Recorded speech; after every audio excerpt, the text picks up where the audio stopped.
C'est quoi faire une œuvre originale? Ça veut dire quoi de te proposer une œuvre originale? Tu as déjà peut-être entendu des artistes parler d'aller plus loin qu'un objet de décoration, et pourtant, quand on achète une peinture, c'est aussi pour décorer son intérieur. Mais là, je te parle de vivre quelque chose que ne permettra pas Ikea, Monsieur Meuble ou le peintre du dimanche de vivre. Être amateur d'art ou collectionneur, ça n'est ni plus ni moins que d'améliorer sa vie. Et c'est pareil aussi pour le peintre.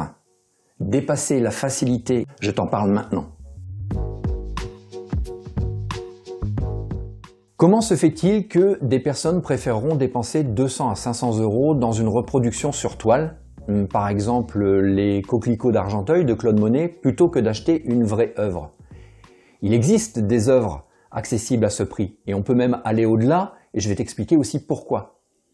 Mais c'est sûr que c'est beaucoup plus facile d'aller dans une boutique en ligne, de faire 2-3 clics et hop, d'avoir la reproduction dont je te parlais. C'est pareil aussi côté artiste. On peut produire assez facilement, on peut être dans une zone de confort et faire soit du déjà vu ou soit du déjà produit, mais je n'en vois pas trop l'intérêt et je vais t'expliquer aussi pourquoi. Alors attention, c'est normal qu'un peintre, une fois avoir franchi des difficultés, puisse pleinement jouir de l'équilibre qu'il a trouvé et ça permet bien souvent à l'expression de pleinement s'épanouir. Mais là où je m'interroge, c'est quand je vois des artistes produire toujours la même recette. J'ai un compte Instagram, christophehoulier.art, c'est le même nom que mon site internet. Et sur Instagram, on voit assez facilement tout l'univers d'un artiste en défilant des vignettes. On voit ça même sur plusieurs années. Et je suis frappé de voir le nombre d'artistes qui a développé une incroyable répétition de la même technique pour produire à l'infini des variations sur les mêmes effets. Alors c'est même parfois très professionnel, on voit il y a une belle virtuosité, c'est même assez impressionnant. Mais là où je m'interroge, quand je mets ça en perspective justement sur plusieurs années, je me demande à quel moment la virtuosité n'est pas juste devenue une habileté mécanique et à quel moment c'est devenu aussi sincère que la production d'une imprimante numérique. J'ai l'impression que c'est confondre le travail sériel avec le fait de se transformer en machine. Alors je ne remets pas en question la vérité de leur expérience de peinture, je ne doute pas que les formes qu'ils ont produites émanent véritablement d'eux, mais c'est peut-être plus grave encore parce que dans ce cas-là, je me demande comment ça se fait que leur peinture n'a pas évolué sur autant d'années. Pareil aussi sur Instagram, quand tu vas de suggestion en suggestion, et bien d'un seul coup tu vois 5, 10 artistes produire quasiment la même chose. Alors que ce qui me taraude pour ma part, c'est vraiment de savoir ce que je vais produire de nouveau. Comment je vais marquer la peinture d'une empreinte particulière. Franchement, combien j'ai vu d'ersatz de Wang Yanshen? Je m'interrogerai sur mon travail et peut-être toi aussi si je te proposais une peinture comme celle-ci en 2020 ou si je produisais 5 ans plus tard une peinture comme celle-ci. Est-ce que tu aurais l'impression d'avoir affaire à un artiste ou à un robot? On serait même en droit de s'interroger sur ce que j'aurais appris en 5 ans et même pire, ce que j'aurais pensé de toi acquéreur pendant ces 5 ans. Alors c'est sûr que aujourd'hui on reconnaît une peinture de Marc Roscoe ou une peinture de Fabienne Verdier. Ces artistes de renom, pourtant, ne se résument pas à ce qui est publiquement connu, à une période de leur existence d'artistes. Et prenons par exemple le maintes fois cité et très célèbre Picasso, qu'on reconnaît aujourd'hui avec ses visages et ses corps déformés. Mais on sait très bien qu'il est passé par plusieurs phases, plusieurs périodes, qui ont permis d'arriver à ce qu'on connaît publiquement de sa peinture, mais pourtant voilà, il ne se résume pas à ça. Un amateur d'art reconnaît l'existence et surtout la valeur de chaque période de cette peinture et il a continué jusqu'à la fin à la faire évoluer.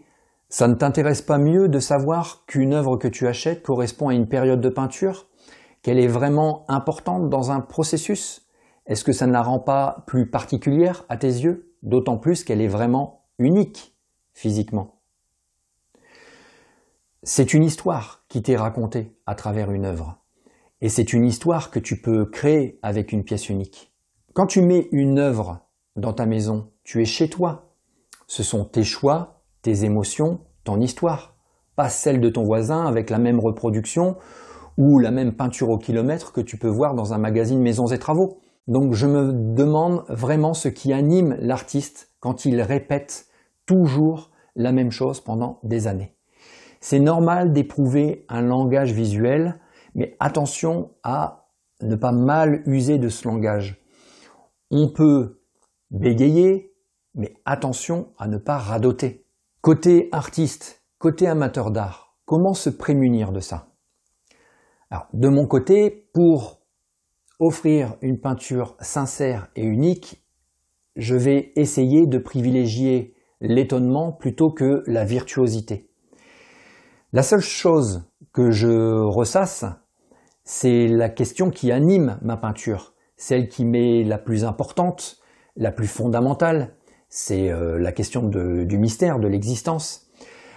La peinture, en évoluant, en interroge le contour, quitte parfois à faire l'amère expérience de se tromper, mais quitte aussi à faire la joyeuse expérience de trouver. De ton côté, en fait, il suffit simplement de s'attarder sur l'œuvre, l'œuvre qui a déjà capté ton regard, essayer de voir ce qu'il y a derrière et écouter l'artiste parler de sa peinture, eh bien, tu peux en voir la sincérité. Ça rend vraiment d'autant plus sa peinture particulière.